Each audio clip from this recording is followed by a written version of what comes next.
This summer, I am lucky enough to actually do a study abroad semester with about 20 students. We're taking them to Europe, and while there, we're going to study the history of science in the Renaissance. We're going to fly first into Paris. We're going to go to the usual spots like the Louvre and Versailles, and we're also going to go to the Museum of Inventions and look at some of the stuff that came from that era. Then go to Florence, Italy, because that was really the birthplace of the Renaissance, where Da Vinci was, Michelangelo was. This is also where Galileo ended up.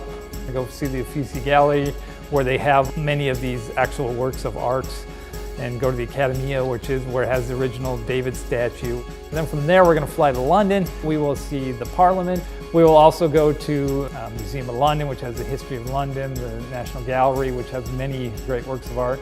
And then we'll do some astronomy stuff. We will go out to Stonehenge. We're paying extra and going after hours so we can go walk around inside the stones. And then we're going to go to the Greenwich Observatory as well, which is where the 0 degrees of longitude is measured.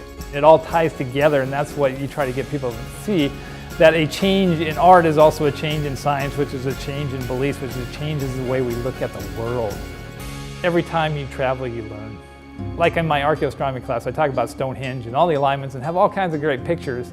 But when you're standing in the stones, touching them in the circle, you kind of get this feeling like, wow, this is something very unique.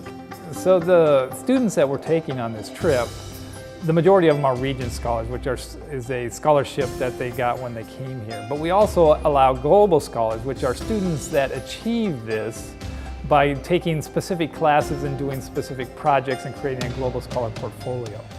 And one of the great things about it is once you get to this point, then they get to take the trip and they can take what they learned in the classroom and actually see these sites, be where these things happened, and it confirms and rewards them for what they've worked so hard to get.